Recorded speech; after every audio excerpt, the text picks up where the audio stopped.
What's up, guys? Welcome to the One Realm. As always, I'm here with Thomas, So guys, and this one's gonna be about what is it? This is the episode 2 of the Combat Cast, which is all about, of course, the reveal of Jade. Which, much to Thomas's delight, it's finally happened. One of your Adenian princesses or assassins, whatever you want to go by, is finally here. just a genius in general. Yeah, you were hoping, really just any Adenian in general, right? Even Rain, what you would have been fine with, Yeah. or yeah. Rain, Taven, Dagon, Okay, so just Adenia in general Tana, is kind of Melina. it's kind of your thing. Yeah, I have favorite characters, but I think out of all, just the genius top them all, no matter what. So it's kind of just a I think might be realm my favorite thing. characters on that. Yeah, yeah. That's just how it works for me. Okay, so as of course you know, unfortunately I was traveling during the combat cast, so I wasn't able to watch it. And it wasn't until this morning, which was late at night for you guys in the U.S. Until I realized One that it o'clock in the was morning to be exactly, guys. 1 o'clock. Yeah, yeah, basically, yeah, Yeah, you text me. Hey, yeah. let me see what time it is for sure. It was around I one. think it was one. It was definitely around like 8 o'clock or 9 o'clock my time in the morning. So it's one or two your time, I think. Yeah, 1:14 the dot. He texted me. He's like, "Said it's Jay." Like, yeah, you're a little late, man. Yeah. I mean, that's my fault for not telling you. I didn't know you didn't see it yet. Yeah, well, I kind of appreciate the fact that you didn't because I didn't specifically ask you to. So it was kind of a nice little surprise because I went on Instagram and the first thing that popped up was the image of Jade. And I was like, is that real? Is it fake? And I checked and it was the actual Mortal Kombat page. So I was pretty happy. And of course, I immediately texted you because I knew, like, I like Jade. I like and I hate her because, of course, MK3 was a thing. But in general, I was happy for You you hate because the AI. You love the character. yes and no. Yes and no. Or I you do. like the character. You I, hate the AI. yes, exactly. I'm not a huge Jade fan, but I do like the character. But I definitely knew that you were going to be very excited. So I guess since you are a big fan of Jade and Adenia, I guess in general, what was your first reaction? What do you think of her looks, and what do you think in general of what we've seen so far from her? I want to say first, like first reaction. It's kind of hard for me to enjoy these things because right when the comeback cast comes on, I'm at work still, and so I literally have to wait until. So I have no idea who's going to be shown off because I don't look at Twitter and I don't look at everyone's YouTube video saying, "Oh, it's gonna be this character. Oh, it has to be this character. Oh, it has to be this character." Like, you know what? Find out when it's ready, and then I'm scoring. I get my break around 3:30. This is already 30 minutes into the podcast to the stream, and I see. I think it was Russ. Comeback cast party he does.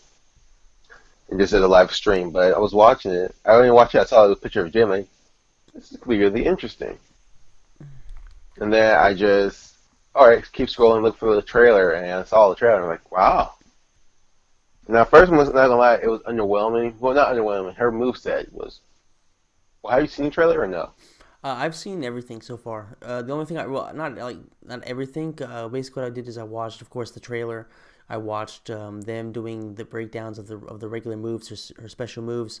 I didn't watch any of the actual matches, but I just watched the breakdown of her moveset. So I know more or less exactly what you're talking about.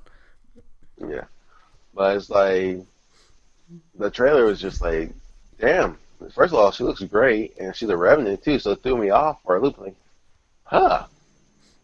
And it kind of makes you want to see the other revenants too. You know, and I mean by that is, first of all, I'm not gonna lie. It, Jay kind of looks hot as a revenant. So does Cabal, to be fair. Okay, that was kind of uncalled for, but yeah. I mean, Yeah, no yeah. homo. No I'm gonna homo. be honest right there. But what'd you say? I said no homo. What'd you say before that? I missed that part. That Cabal's hot as shit as a revenant. But no, it was like I saw it. I was like, wow, Jade is looking great right now too. But it's like then her whole moveset was great too. we can break that down a little bit, but the fatal blow looked kind of underwhelming, but was still like, wow, you would be dead if that was you. And the part I think my favorite part of the fatal blow was how she just split your neck. I'm like, well, shit, I like this version. It's like a no shit taking Jade right now. Yeah, it was definitely fucked up, and it's kind of hilarious. Like these the damn it, the fatal blows, or what do they call them? Fatal blows, Fatal blows. Yeah, for some reason I just blanked out for a fatal second. blows and crushing blows. Yeah, but the fatal blows in particular, it's like 90% of the ones that they've shown so far, you would basically 100% be dead just by that move. You would Same thing with be. X-rays though too. Yeah, that's true. But I think X-rays were slightly less like this. This will, but I guess they're called fatal blows, so it makes sense they would kill you, considering fatal literally means dying. So it kind of makes sense. But there's only one thing I want to really kind of criticize a little bit, and this is just a personal taste. Her move set looks really fun. I like the fact that she seems to be like a ranger character. You can use her staff from pretty far out and stuff like that. She seems like she's pretty quick. But there's one move in particular that I saw that I didn't particularly care for, which is I don't know exactly what they called it, but it's her new projectile, which she has like a spark or like a blade go flying out of her staff, and it's a low projectile, and it just kind of reminded me a little too much of Cabal's. I don't know if you know exactly if you know what I'm talking about when it comes to her projectile. Did you see all that stuff or? Doing a little dust and ground. Yeah, Yeah, that one. yeah. I think it's What do you yeah. what do you don't like about it? I don't know. It's just like it seems a little bit too much like Cabal's. I don't know. I may be wrong, but just my first glance, my first impact was this is Cabal. But it may just be because last week they announced Cabal, and they showed his, and it just, of course, that's a very classic Cabal move, and it may have just kind of stuck in my head like that. But I'm sure it won't bother me or anything like that. It's just a little thing I'm kind of nitpicking on. If I had to find one little thing that I would say is maybe that's not the most original of moves, because they did say it was a brand new move for her, which of course it is. But I don't know. I just had like the whole brand new thing. It kind of rubbed me the wrong way, but not in like a necessarily over the top way. It was just a small little thing that I noticed that kind of I don't like too much. But you don't seem to have that issue, do you? No, because first of all, I never really much was a Jade player. The fact that her moveset, putting the trailer and the breakdown, is just like I actually want to play her now. And that's the thing. It's not just me. There's a lot of people like that. My friend who I talk about a lot and never seem to get him to get free enough to play. Um, so this is a little how I went through. This is after I watched the whole breakdown, the whole thing, and I texted him so many options. He said, "You see the new Drake trailer?" I'm like, first of all, it's pretty obvious I've seen everything that happens in Mortal Kombat. There's nothing that gets by me the day of. Like after it happens, I know everything. What I mean that I mean like I know everything that happened today now. That's what's gonna happen. That did happen. But I was just saying there's so many options that you want to try. I want to try out, and we agree on two characters so far. And he wants to try out Sub Zero. I want to try out Sub Zero. He wants to try out Jade. I want to try out Jade. And where we come to a crossroads because he just first of all to try out Jade is a whole new character that he never would have tried out. Same with me, but he wants to try out Liu Kang when he finally gets shown off, and I want to try out Baraka now. So this game has done a lot just visually make you want to try these people out. Yeah, I was gonna say, for me, if I had to pick one character that so far I've seen that I really, really want to play, it's definitely Baraka, 100%. But kind of, I want to play Sonya now, which is kind of weird for me. I definitely want to play Jade. Like apart from that little projectile thing, which at the end of the day, it's really nothing. Yeah, most people on the roster are gonna have projectiles because it kind of balances things out. And of course, you can add or you can take stuff off of your move set, so it's fine. But she just looks really fun to play, and she looks like she's gonna be a pretty decent tier. But to be honest with you, like so far, everybody seems like they're gonna be a pretty decent tier. Like you don't, they all look like they're pretty good. They all look like they're pretty fun, and they all look like they have pretty different styles that you can do based on the special moves you add. And just in general, the gameplay really looks phenomenal. I expected some good things from this game, but I didn't expect to be looking at every single character that they've announced so far. And of course, we can't really say that too much about Kano or Devora because we haven't seen trailers about them. We've only seen their renders, but for every character's gameplay we've seen so far, it looks really really fun. So I definitely think that Jade's going to be a fun one. And I am more interested in her than probably both Scarlet and Sonya. So as of right, and of course Devora. As of right now, I would say she's probably my favorite female character on the list, on the roster so far that we've foreseen announced. But yeah, like you were mentioning some story elements we were talking before the show. What exactly do you mean? Because I may have missed some of this stuff because I didn't catch on it too much. It's just we don't know what the hell's going on with the story now. I mean, we say that every game too, but this time I really have no idea what's going on. Like at least I didn't watch the story trailer for MK9, so I have no idea what's going on there. Same with Injustice, I didn't watch it there. MKX, I thought I did, but more things keep happening. There's so many things I left field that you try to fill in the blanks the way you should be, but didn't go out that way. Injustice, I pretty much knew what was going to happen minus the society part. This one, it's hard to say.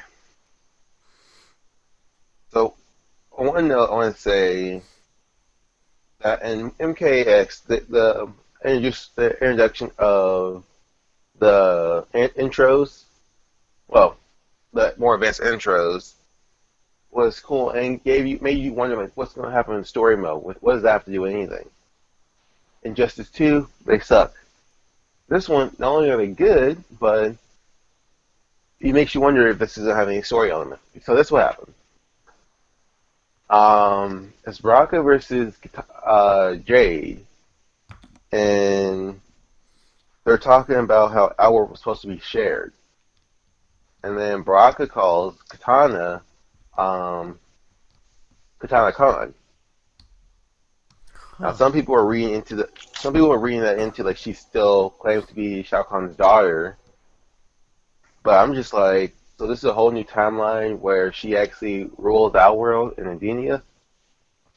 I pretty much get the idea she's taking Sindel's ending from MK9 and just keep the realms merged, but um, fair. Because even then, Jade said she only wished to compromise. Because Rocco said that she wants him to surrender, and Jade said she only wants compromise. I'm not gonna lie to you. That's actually a really interesting idea. Like, I've always wanted to see Katana have a bigger role because she always had a ton of potential. Like one of the characters with the most potential when it comes to story on the entire Mortal Kombat roster. From MK1 all the way to MKX. But they just kind of never really seemed to use it to their best abilities. I think that giving her a role, not necessarily as the ruler of another realm, which I guess she could be as a Revenant, but actual ruler of Outworld, I think that would be great for her character and something that we all kind of want to see on screen. And I think she never been a ruler. She always been the princess.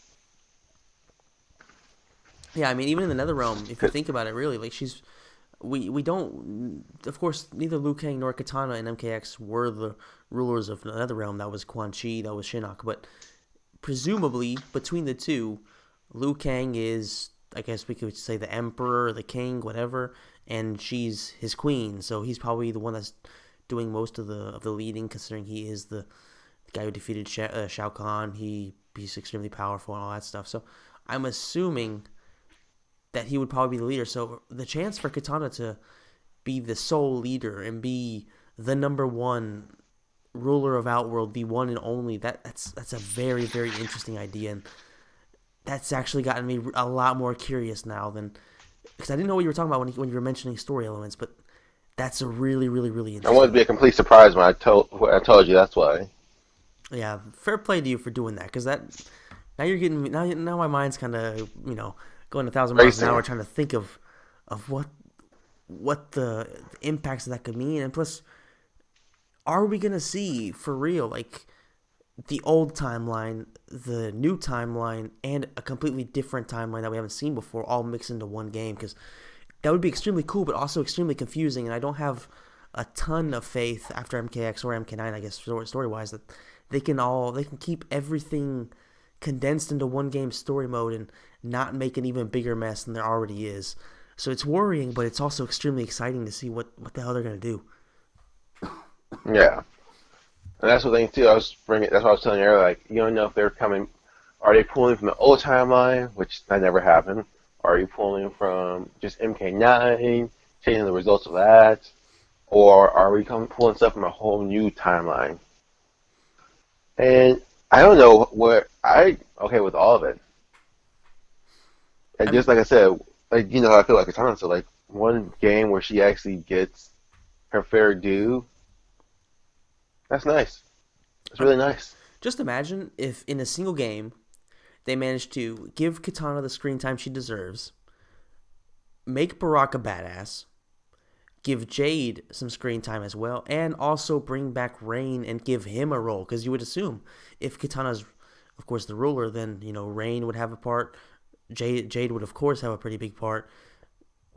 It would be about damn Oh time that yeah, Adenia gets the kind of coverage that they really deserve. Because if you think about it, like the realm itself, it's extremely interesting, and all the characters throughout the universe, throughout the excuse me, the realm, they're really history. really interesting. Yeah, Sindel's actually not a bad character. She's just kind of they made her way too overpowered in MK9 when it comes to the story where she kills half the roster.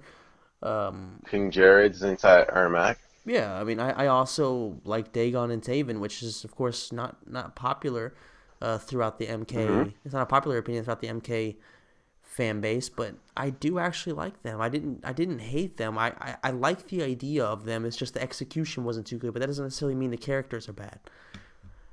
Yeah. So Adenia itself, it's a great realm, and it would be very very interesting to see what they could do with that, especially because of course the Dream Lady, she's been mentioned in Jade's ending in MK9, so she is associated to Adenia. So it'd be interesting to see what all would happen in that case, like what the merger between the timelines would mean with Katana there, and it just it's really really really interesting. You've actually that's just kind of blown me away. The Here's idea the of them problem actually though. doing that. Okay, let's hear it. I do this with every game though. So MKX, I did that with casting Devora, and it's like because they always cut out a piece, cut out a part where right before you can actually put something together. I have this whole idea in my head. This is the first time I actually be able to hear a whole cutscene, and it's like, wow, this actually has some meaning to it, maybe. But what I mean with Devora and Cassie was, um, I know I told the story before, but it's Cassie walks up and says, "Wasn't expecting you, Devora." And then Devora pops out her little legs and says, "Now, what do you expect?" Now, what that was the way she said delivering it. I'm like, okay, maybe Devora killed Johnny and Sonya. This is before they knew they were announced, so that maybe that's why they're not in the game and Cassie is. Okay, I'm okay with that. Gives us a little rivalry, some little back and forth. But no, it was just that's what the thing I'm afraid of that these intros mean nothing, which I understand for some of that, but also it's like some of them mean nothing, and some of them actually have story base. So it's like which one's real? So you're saying you're kind of worried that much like the arcade endings, some are canon, some aren't. Yes. Yeah, And so same with the intros. Like that I definitely mean makes the sense. this the next intro they used was Jay Lee literally saying in the future, "I'm a revenant and you're dead to Baraka." And Baraka said, "I much like my faith more than yours." And she said, "I couldn't agree more." I'm like, so we know that's obviously canon because he's dead and she's a revenant. Mm-hmm. So it's like, all right, so some of these are story based, and some of them are true. At least, even not even story based, they're lore based and true. And then also come with the fact that some of these mean nothing. Yeah, so I guess kind of the difficult thing is, well, not really. It's not even that it's difficult. It's just that it's kind of impossible because we don't know. Much like the endings in every single way, it's like you kind of have to guess which ones are real, which ones aren't. Make I guess the best way to kind of figure things out like that is maybe if we see something similar mentioned in somebody else's intro dialogue, then you can kind of understand that that's kind of real because as of course most people know, a lot of times arcade endings they have similar, some things are connected through different characters' endings, so that kind of gives you an idea that that is canon. Whereas others are just kind of super random, like Kano hacking into Cybernet basically and having control of everything. That was that was basically completely non-canon. Whereas other ones they just kind of fit in.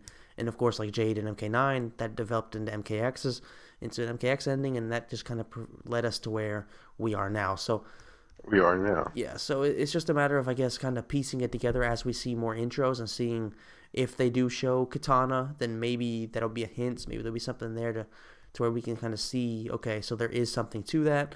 Or maybe if we see Katana and we see 5 or 6 different intro dialogue pieces and they'll mention it, then maybe, maybe it isn't something to look into. But it's definitely something that's going to intrigue a lot of people. It's something that's going to at least get us extremely excited for Katana and Jade because we know Katana's going to be in the game. Come on, she can't not be. Um, so I mean, yeah, Jade overall, like I've once again they've done a very good job of getting me extremely excited about a character that I'm usually happy to see but not excited about using. So I guess we kind of talk about gameplay a little bit, but if you guys don't know, then that's not really our thing. We're more story and just kind of we care about the story and the roster. So looking at Jade, what was what do you like? Let's see, how can I put it? We saw her unmasked and we saw her, as a revenant. What do you think of the two looks? And overall, I think you've already kind of touched on it a little bit. What do you think of Jade's just look at her aesthetic in general? Um, what do I think of that? What do I think, man? What do I think? No, the design was just great. I like the gold and the green, and eventually you'll be able to put black in there too, so you can be that too. It just out of the three of them, they showed off. So there's one Revenant, one alive masked, and then there was one alive unmasked. Now, if maybe we got a closer look to the face, it'd be different. I might say you have different opinions, so I can't really tell. But like I said, I think the Revenant wasn't like my favorite one to look at. I honestly, I But think I kind of agree with you there too. I think it's just because we got to see Jay as a Revenant at the end of MK9. That's all we saw, and it was literally just a gray version of her outfit. Mm-hmm. But this one was like an actual new design, and it's gray and it has the veins and it has the eyes. Like everything is just there. Like, and it makes you wonder too. Like, why wasn't this in MKX? And it makes you like say, I want her in MK. I wish she was in MKX. But I'm like, I'm happy she wasn't because we don't know what show we would have got then. Yeah, I mean, sometimes it is a blessing to not be in a game because number one, that game may not be good like MKX, and number two, when you miss it, when you skip a game, and we've seen the same thing with Baraka, fans want to see you come back. There's more interest in seeing you come back. So I think it's something that could actually be pretty big for Jade in terms of her overall popularity because, you know, like you mentioned, a lot of people like her, but they don't really love her that much because she is still kind of, just a palette swap of Katana, and people hate her because of her AI cheese from the old games.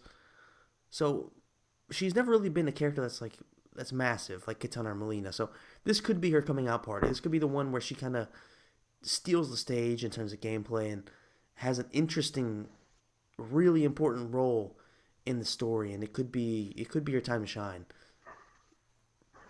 But here's the thing with that, because I mean, like, I'm not saying you're wrong, and like you probably are, right? But when you literally have the,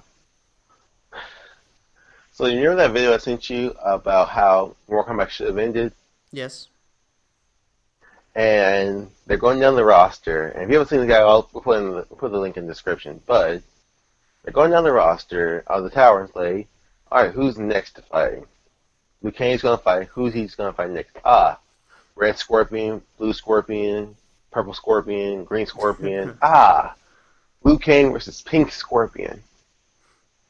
Now, the only problem with that is that, well, that's the same problem. It's like, it's kind of true. And same with Katana and all the other ones. Because, let's say we have a Scorpion, Reptile had Scorpion and Sub-Zero's playset, but everyone knows Scorpion over Sub-Zero. So that's why it works out like that. Now, let's look at MK2. Who did Jay play as? Oh, I mean, she was rather similar to Katana, of course. Never rather similar. She had the same exact moves. Same as everything, yeah. Yeah, instead of everything, the only difference was she had green on, but kind of had blue, and her fans, Katana was silver and Jade was bronze. So it's Mm. like, it's literally the same. But, and I think that same thing can unfortunately be said about Tanya too. And I say Well, that because, no, this is why. I know first you, hey, say what you're going to say, 'cause I'm going to tell you why you're wrong afterwards. I was gonna say, it's kind of the way it is. Like back then, not only was it difficult to kind of do different things with the technology, but it was also very limited in terms of what they could do. So they had to do a lot of palette swapping, a lot of copying of moves and stuff like that. But let's hear why I'm wrong. Let's hear it. Well, no, you're right there, but I thought you were saying that I was like, that's not true with Tanya. Like, yeah, it is, unfortunately, Oh, okay, okay. because now they're gonna say Tanya, I was wrong by Tanya. Like, no, it is because if you get the PlayStation version of MK4 and you put in some kind of cheat code or do something, you can play as Katana but dressed as Tanya. So Katana was supposed to be in the game dressed like has Tanya's outfit, but they scrapped it at the last second and put Tanya in instead. And she has all of Tanya moves, and it's a ageless ass white version of Tanya, and wearing blue instead of yellow. And then Melina is literally a carbon copy of Katana minus the teeth. So it's literally like, green Katana, pink Katana, yellow Katana, etc., etc. If they have more of it. Oh, red Katana, because Scarlet now.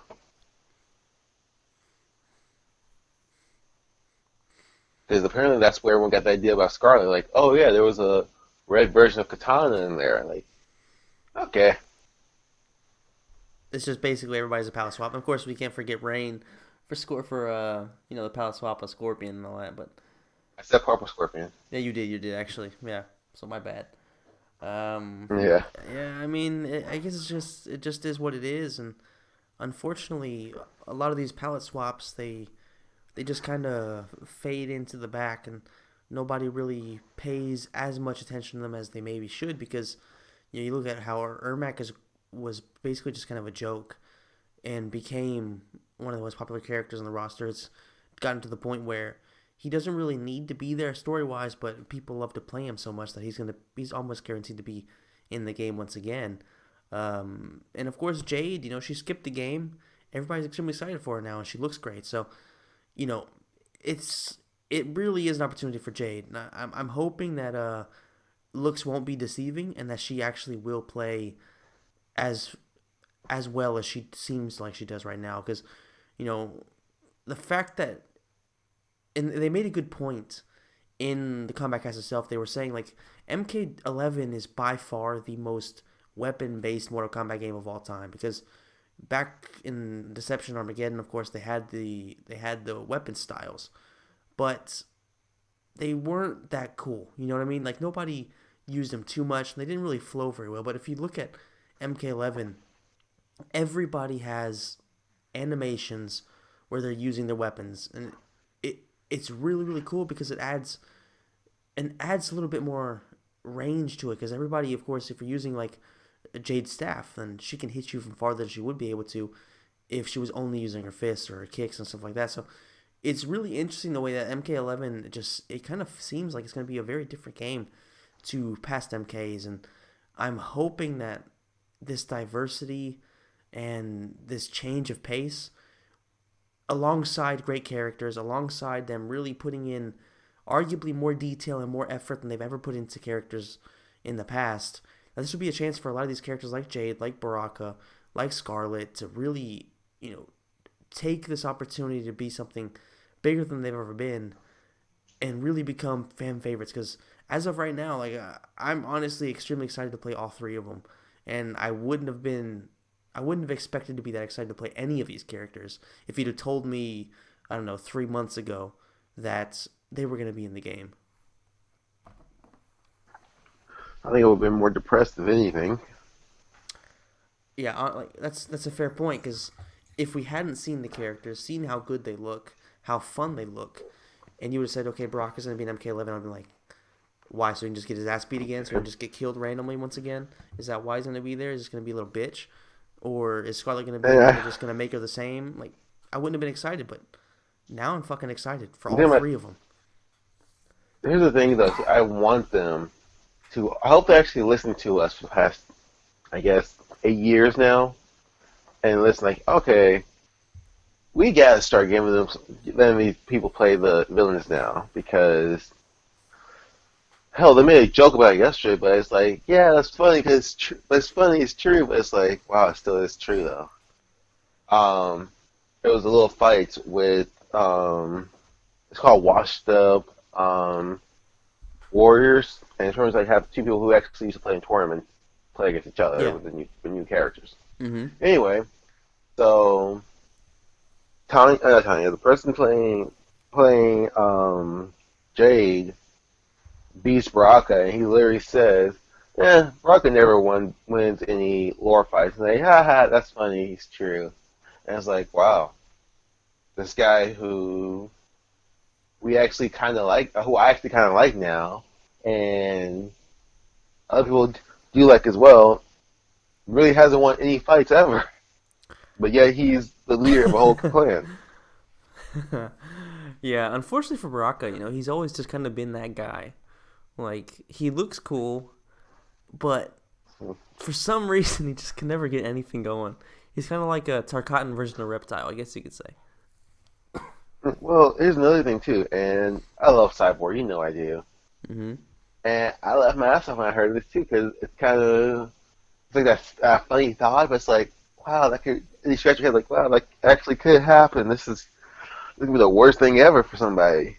Like, you bring a character back from the dead and give him his own little arena, give him all this stuff. Like, oh, these are cool characters. I can't wait to play as him. And you play as Dortmund, like, wow, you brought him back from the dead just to fight him on his own home turf and kick his ass. that was actually really Like, he's funny when literally you gonna get said his that. body on his own home turf. And that beats the whole Street Fighter logic now. Because Street Fighter, their whole biggest thing, one of their biggest thing is like, hey, if I pick the place, I get home turf advantage.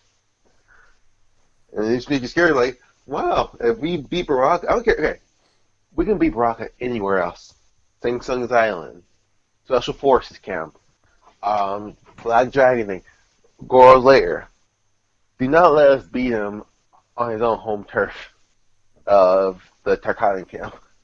That would actually be, like, in a weird way, extremely funny. It would piss me off in the long run, but Yes, on the same. short term, just imagine you're playing through storyline, through story mode, excuse me, and all of a sudden you encounter Baraka and you're at the Tarkatan base or the Tarkatan, I don't know, whatever you want to call it, encampment, Camp. and yeah, and all of a sudden you have a fight. You're of course not using Baraka, you're using the person that's fighting him, and you fucking kill him in the first fight in like chapter 3.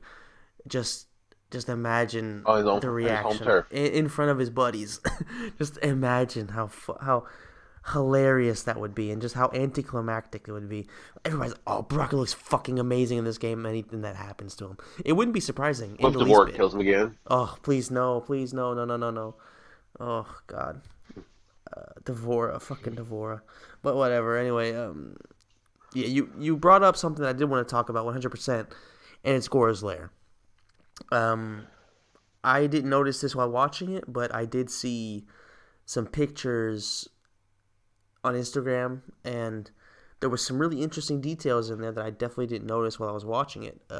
Number one is that Goro is dead on his throne, and if you actually look farther to the left, Moloch is also there, and he's also dead. So it's interesting. What do you think of the arena? I personally really like it, but what do you think? I mean, I like it, but it's like one of those things until you get to play in your own hand. Here's the thing: when we get the beta code finally and get to play, literally all I want to do is play against somebody who I know. So I'm gonna have to. I want to fight. Don't get me wrong, but I also want to not only learn the characters and actually get good, but also look around, see what's out there. Like, talk about this, talk about that, talk about how this stage really looks, and I like how it's coming together. Yeah, But absolutely, absolutely.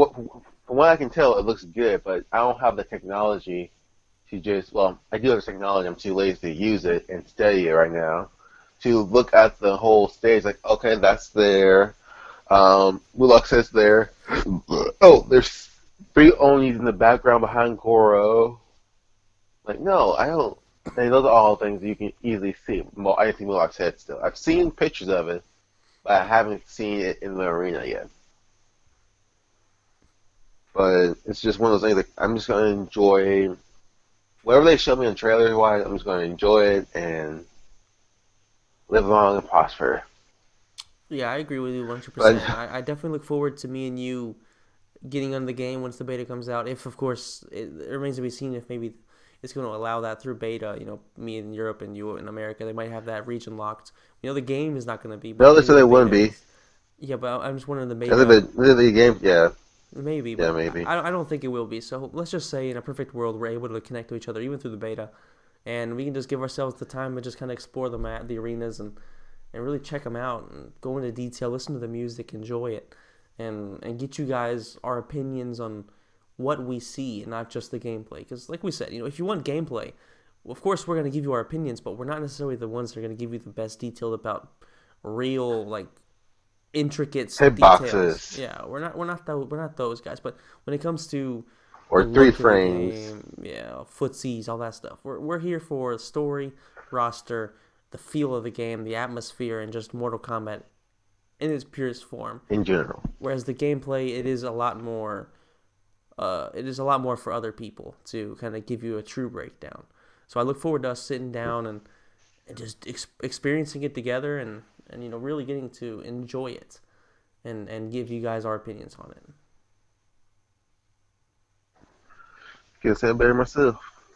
Yeah. So I mean, I'm really excited. As we've both mentioned, and other people have obviously mentioned many times.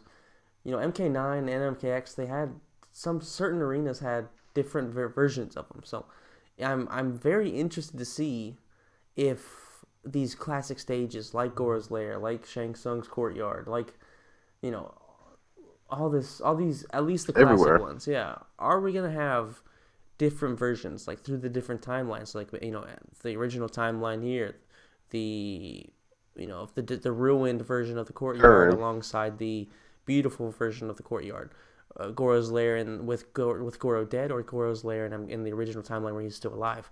Like, I would love to see that type of stuff, but it seems like there's going to be, what was it, 21 arenas right now in the game, something Yeah. like that. So just imagine if there's 21 arenas and there's different versions of at least the classic stages. That would be really incredible and definitely a step in the right direction in terms of the amount of arenas. Because Injustice 2, they were way off. Like, they were nowhere near the amount of arenas we needed. Same thing with MKX. So it looks like, at least in terms of arenas, they've really hit the nail on the head with the amount. I think it's going to be very good because it's going to be a lot of variety, and especially if they have different versions of at least some of the arenas. Yeah, looking forward to it. Like we only seen, I think 5 so far, 5 out of 17, or what is it now? 17, 21. right? I think it's 21, isn't it? I don't know anymore, I could be wrong, but but still, it's either more than 17 or less than 21. Let's go with that. yeah. Next thing you know, it's 24 or something like that, and we're both wrong. Uh, anyway, whatever. No, It's no, still take a me decent right. amount. Still more than 17. Yeah, true. I guess that does kind of. Yeah, I guess you're right either way. Whatever. That's a broad statement. We all win regardless. Let's put it that way. The fans win. The It's one of fans are those right. situations where you're on pressing right, and and it's like, all right, $100, $50, $200. Mm-hmm. What was the last one? $200. 201. Just That's outdoing the that's person what I that say. won. Yeah. Yeah. Hell, that's one thing I saw the other day on I was watching Celebrity Big Brothers. Completely different tangent, but I'm just gonna finish the story real quick while we're on this subject. Um, they were pretty much just like you say you have to ask a question. They ask a question, and it's like, alrighty, without going over, what was the time?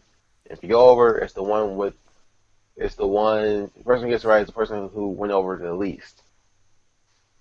And one person said, everybody in seconds too, so I'm like, fuck it, I don't care. So one person said 100 something minutes, and the other said 15. Like, okay. I was like, why she said 15? Like, oh yeah, if people went way over, she would won because she said 15. Like, okay, I guess, but whatever. Yeah, it's all Get weird. back to a different tangent. Yeah, the way you win shit in life. Yes.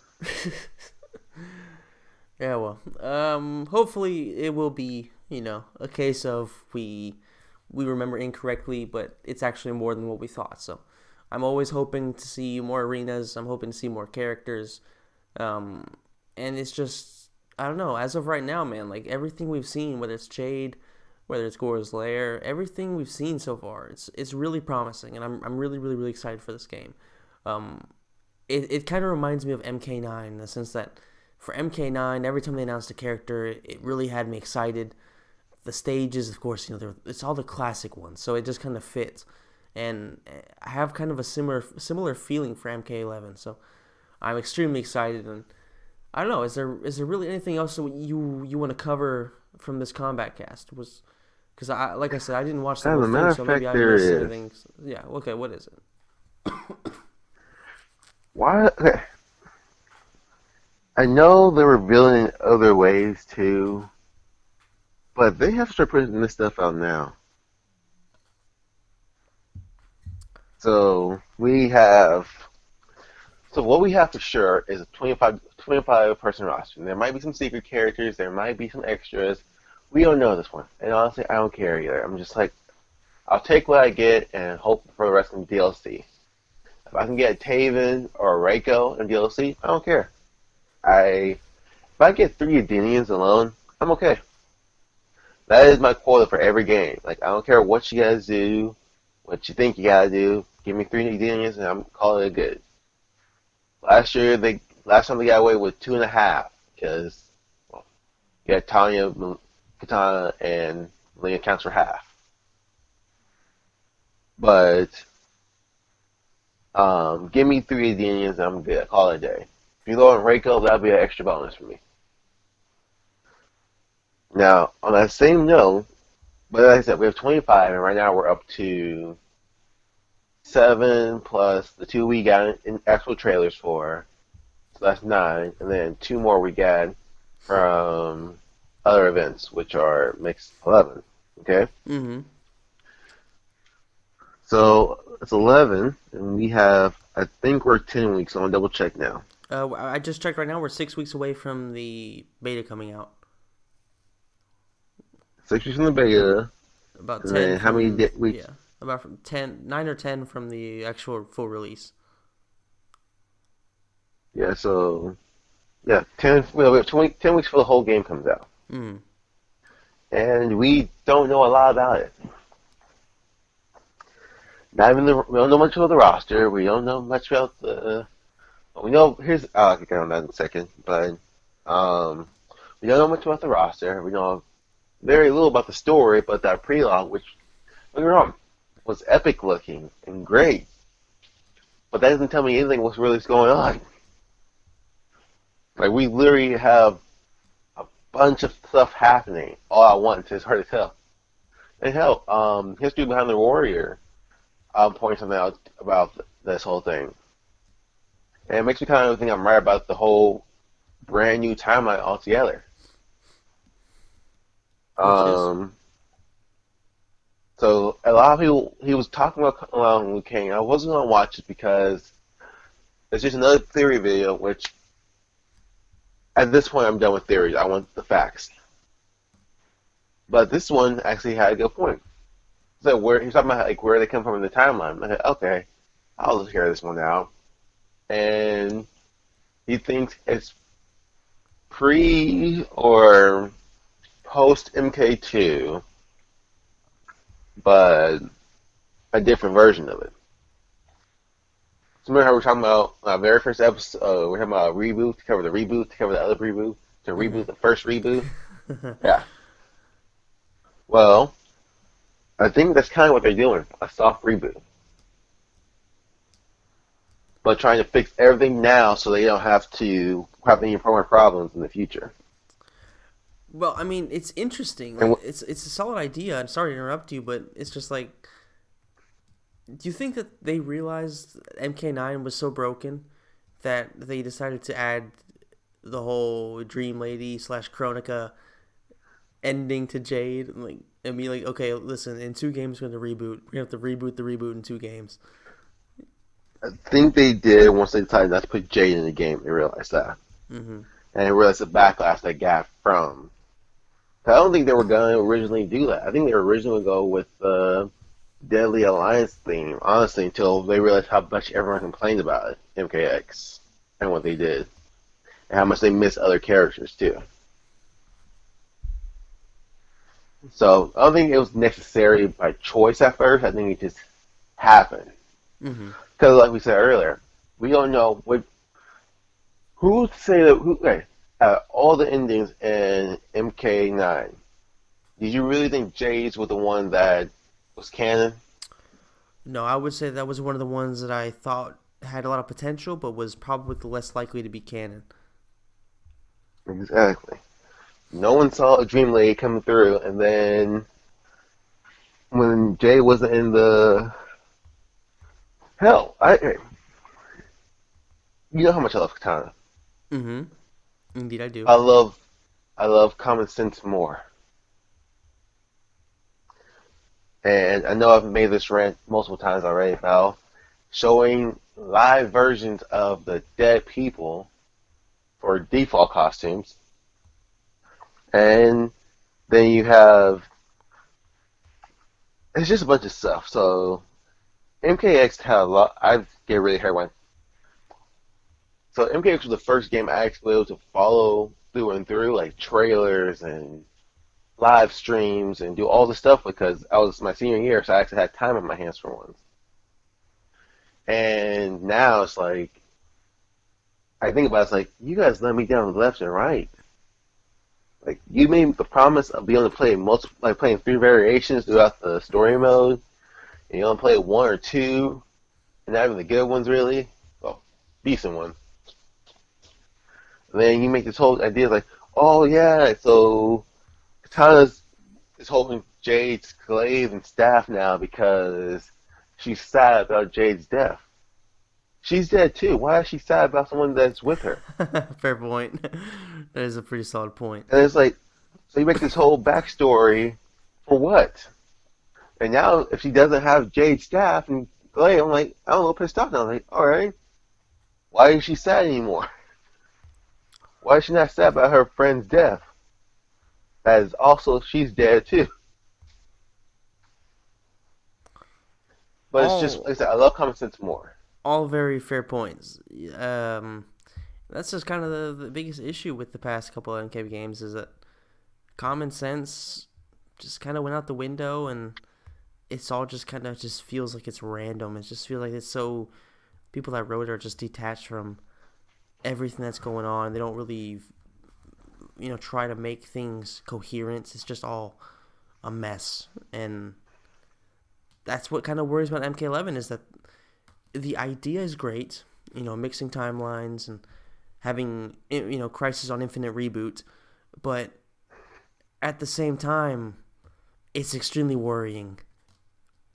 Are they going to be able to do it? I guess we're gonna have to find out in about 10 weeks, aren't we? Hmm. Well, also, I think with that whole rant I just had, I forgot to tell you what made me think that they're actually going to do this reboot thing. So I don't pay attention to details like I said. I'm not gonna slow down. And I'm not gonna watch these videos while I'm driving. I'm gonna listen to them, but I'm not gonna watch them. But he made a good point that Kung Lao has a medallion on his leg. Now that means nothing, but apparently it's the same medallion that Liu Kang got for being Sing Song at the tournament. Huh.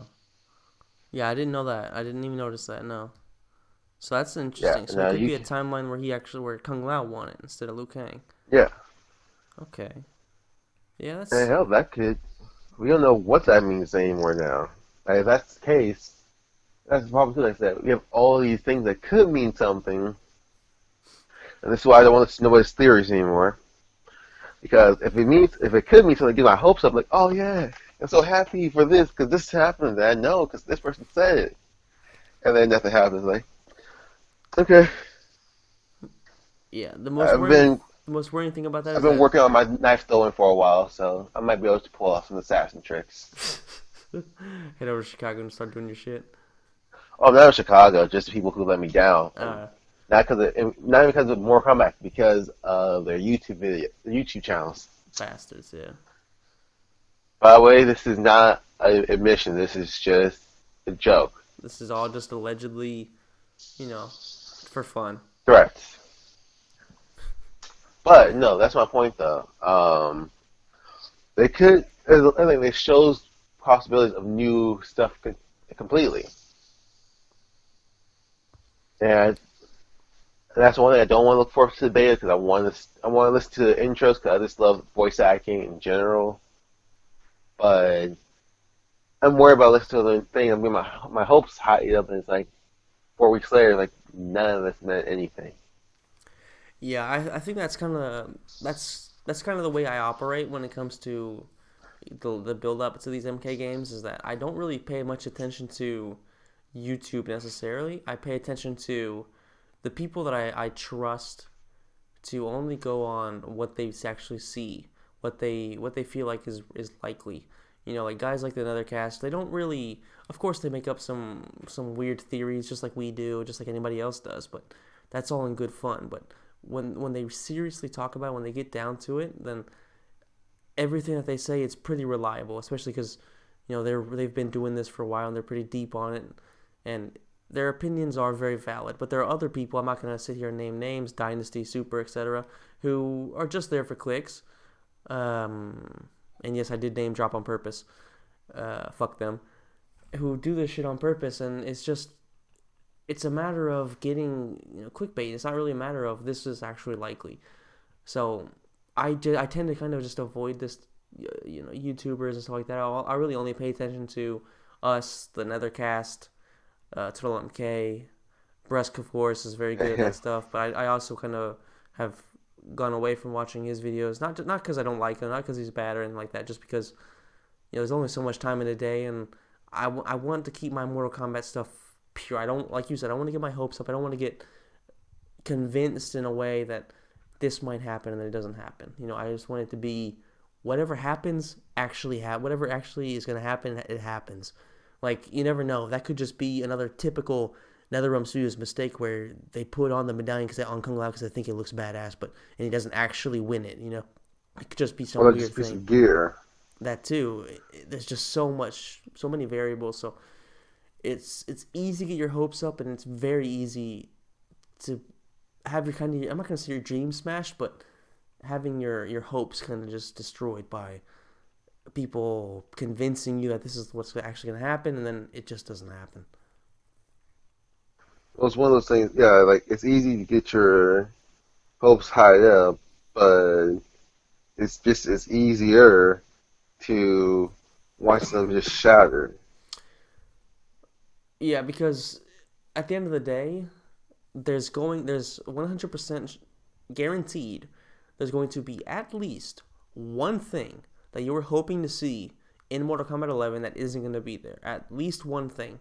And it's more than likely it's going to be a lot of things that you were hoping or expecting to see in MK11 that aren't going to be there. That's just the nature of things because you have to consider they aren't making this game for me. They aren't making this game for you. They're making this game for a massive fan base. So there's a lot of different requirements. There's a lot of different types of people that are going to be playing this with a lot of different tastes. So at the end of the day, their job is to make the game that they want to make and make it in a way that as many people are going as possible are going to enjoy it and buy it. So it is what it is. Like if you get your hopes up and then you get disappointed, it's on them, but it's for the most part on you because you have to go in there and understand that literally everything that they You're not the show, only Mortal Kombat fan in the world. yes, and you can only base what you can expect in the game off of what they've already guaranteed, what they've already shown.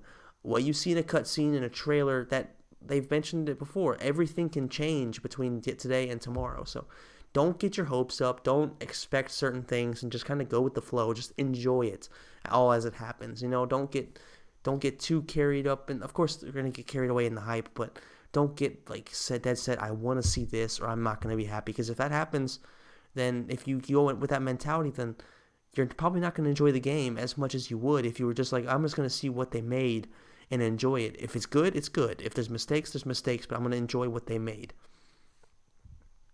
Well, there's the issue with that mentality, though. Because don't get me wrong, I completely agree. Don't get your hopes too high up. But here's the issue with that. This um this game's been around for 6 years now, and has a very loyal fan base, very dedicated fan base. I mean, 4 years ago, I saw somebody had a tattoo of Scorpion and Sub-Zero on his feet. And I'm not talking about like, oh, a little ankle thing. No, like his whole foot, his whole left foot was Scorpion, his whole right foot was Sub-Zero on the fronts of his feet. First of all, I know that hurt like a motherfucker, but we have dedicated fans like that. Now, here's the thing: when MK9 happened, Armageddon happened, and it was a six show.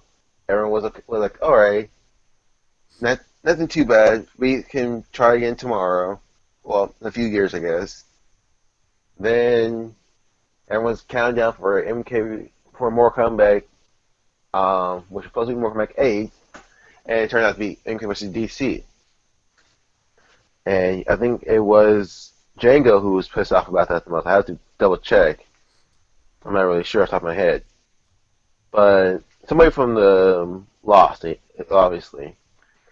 But they were looking forward to MK8, so they had Daily Alliance came back. Not Daily Alliance, Armageddon came back. And it's like, no, MK versus DC. So like, that happened, and I don't, the game's not the best game, but it's not the worst like everyone makes it seem like it is. Then 9 came around, and well, you heard the floodgates. But what happens every time? You hit all this dad shit, and then they announce the next one, and it looks so cool in the cinematic trailer, so cool in the gameplay trailer, and it's like, all right, they got me back. I'll be skeptical, air quotes around that, but obviously I'm gonna go buy it and go full into it. Then MPX happened, and now we're fast forward to now, to where we are now. And don't get me wrong, I didn't felt all those waves because I liked it all regardless. I still like it all. MKX is but I'll still play it though. Now you take all that, and what do you have now? What's going on now? we're even saying about how we're skeptical about the roster, we're skeptical about the story, but we're still gonna buy it. Yeah, how Now, about yes, that? I kind of just yeah. So that's the thing. So it plays into what you said, but it also plays into this. You can only screw up so many times before you just lose credibility altogether. And it was a few years ago, but I remember hearing this quote, and I'm not sure who said it. It might have been somebody from WWE. It might be somebody from a TV show. I have to look into it and find out for sure. But they said even broken glass can cut you if you handle it wrong. I have to really look at that again. I think I know who said it, but I have to look at it again. I'll tell you, text you the link later. Okay. But it's just, but even no, even broken glass can cut deep if you handle it wrong. So and it also falls into the whole trust is like a mirror. You can fix it if it's broke, but you can still see the crack in the motherfucking reflection. And that means like they can always fix what they screwed up in the last game, but you're always going to see that crack from the last game as well, Uh-huh. and the game before that, and the game before that, and the game before that. So on one hand, like I said, I'm happy for MK11, and I'm excited and ready, and just want to start playing. Obviously, that's what's going to happen. But if they don't handle it the right way with the roster, so if they don't put in Fujin and put in another one or two, three air characters on the main roster, that's gonna be another crack, another wound that's gonna hit people and they think, no, fuck it, I don't care about this game because they obviously don't want to bring back the characters I want back in there. And I'm okay with that. So I'm okay with Reiko not coming back in the game. I want him to be awesome. I mean, you know how much I like Reiko. Hell, he has a part in my little story I told you about. But he's not a fan-dominated character. Now you look at someone like Frost or Fujin, who you deliberately put in the game and not let them be playable. Hell, even Cassie Cage's Fatality, there's that whole social media thing, and if Ed Boon has the thing in there saying, "How do you unlock Fujin?" Then you had, yeah, That I know, always right? fucking makes me laugh, man. But then you also like, oh, hey, so that was depressing. And then they mention Combat Pack 2. And it's like, oh, this guy had Fujin because everyone loves Fujin. He's been demanded since MK Daily Alliance. And then you get, who do we get for that instead? Triborg, a brand new character, which gives you what you wanted, but not really what you wanted. Alien gets you that epic match that you couldn't get with Nine. So you have Freddy and Nine, you have Jason and X. You at least get Alien and Predator in the same game. Then you have Leatherface, that was completely out of left field. And then we're left with one person from the 3 era. Who was it? Uh, Man, I can't fucking remember right now. I'm having a blank. Bo Raicho. Bo Show. That's it. Yep. Now, I'm not saying Bo Raicho's not doesn't have a fan base because obviously he does of some sort, but not bigger than Fujin. Like literally every time you scroll around, you'll find Fujin on someone's wish list. Well, yeah. I mean, one of them is considered a joke character. The other one's a fan favorite. Yeah. So let's say they from the looks of the Steam page from last week, he's not in there. And if he is, there's a bunch of characters that we demanded that he's not. That's not going to be in there. So it all depends on like how are we going to do it, and maybe I don't know. Everyone's talking about this collector thing. Maybe this is a code name for Sing Song for collecting souls. I don't know. I really don't. But if they make the mistake of not putting the two people fucking up the same way they did last time by showing these characters and then not putting them in the game at all, they're gonna have a fucking riot on their hands. And I mean, Fuji can be in the game or not be in the game. I don't care. Fox can be in the game, not be in the game. I don't care. I have my opinions, so I'm good. But be fair to other people. Like, if I okay, hopefully this never comes to this. But if I have to sit a game without Katana for one of my favorite characters, just so someone can get their Frost or Fujin in, let somebody else win for once, okay? I've had if they give me a good sort of Katana this game, keep her out the next game. Make her yell. See, I'll pay double for her, I guess. But yeah, we have stop making more new characters if you can't do nothing with the ones you already have, which is now way over 60. Yeah, I completely agree. I mean, yeah, you pretty much said everything that I couldn't have said it really better myself. I mean, at the end of the day, like it's they're gonna disappoint. Like no matter what, like they're not the Oh roster's yeah. never gonna have every character I want. The character's never gonna have every single character you want. It's not gonna have every character that I don't know my brother wants. Your friend's gonna want, etc., etc., etc. It's just there's gonna be disappointment no matter what. It's just a matter of you understanding that that's gonna be the case. And I guess realistically, like the best you can do is hope that between the main roster and the DLC, you'll get the majority of the characters you want. And I'm hoping that maybe, and of course this probably won't be the case, but since Combat Pack 1 at, has 6 characters, hopefully only one of them will be a guest character, but more likely to be Hmm. at least two. Hopefully, if Fujin isn't as it seems like he's probably not going to be, then maybe he'll be DLC. Maybe Rain if he's not in there. But I think if I'm mistaken, he was mentioned in that Steam leak. Uh, It could be Rain or or Raiden. Raiden. Yeah. So who knows? But regardless, at the end of the day, like we just said, like I just said and you said, just kind of stay optimistic and whatever they put out. If you want to play Mortal Kombat, you buy it. If you don't like it, then I guess you can complain. But that's just how things are. Like I'm pretty sure it's gonna be a great game. I'm pretty confident in it. I have my worries, of course, but as of right now, everything seems really really good. And I'm not gonna judge them right now, and I'm not gonna get my hopes up for things that they haven't even talked about themselves. It's a matter of being realistic about things.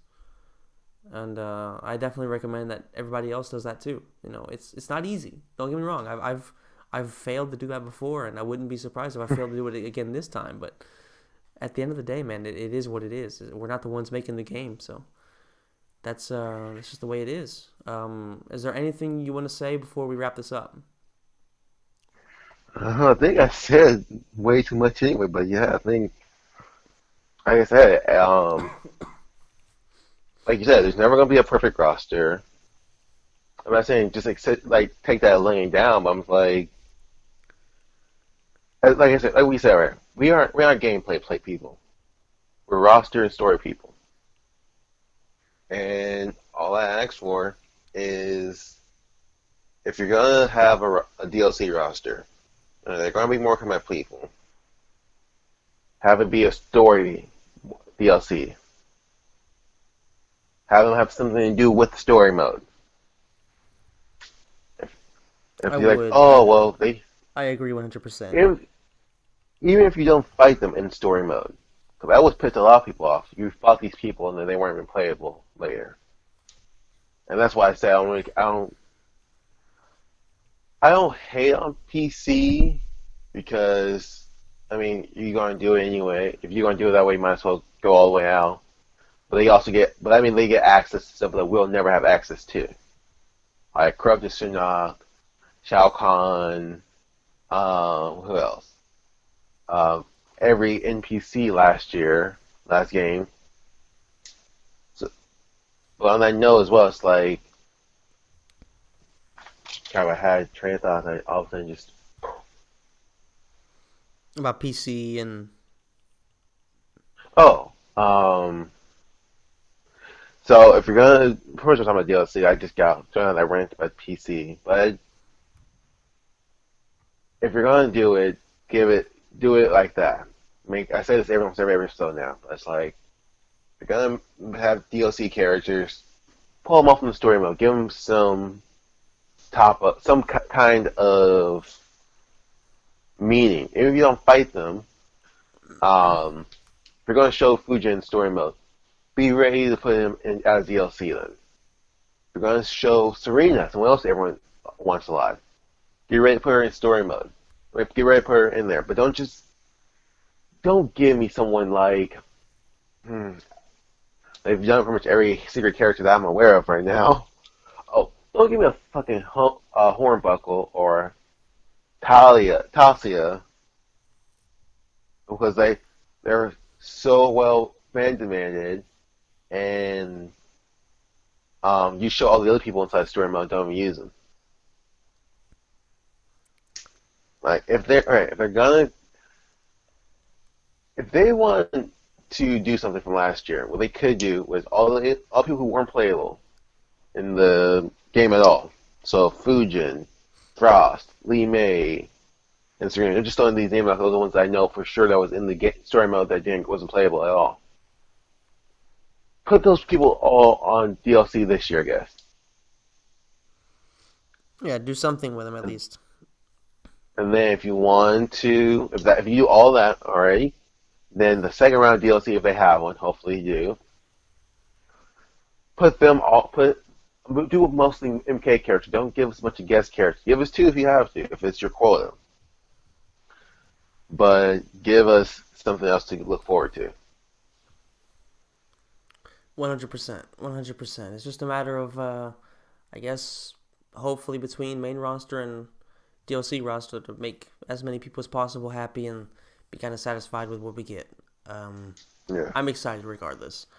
And unfortunately, the next comeback cast is gonna be all about MK Mobile, which is something I've just never been able to get myself into. So I'm sure we'll still cover whatever if they talk about some interesting stuff, then I'm sure we'll talk about it. But I don't know if necessarily we are gonna do a video about that one because, like we said, most of us we're both me and Thomas we're all about the story and the roster of the main game. It's not really about mobile, but we'll see what happens and if something comes up like an announcement, then for a fact we'll be talking about that stuff. But definitely, definitely, check out all our other content. We have if you A only paid lot of stuff attention to getting the ready to main get series, posted. yeah, we got 2 episodes in the books for talking about MK1 to MKX. So Too.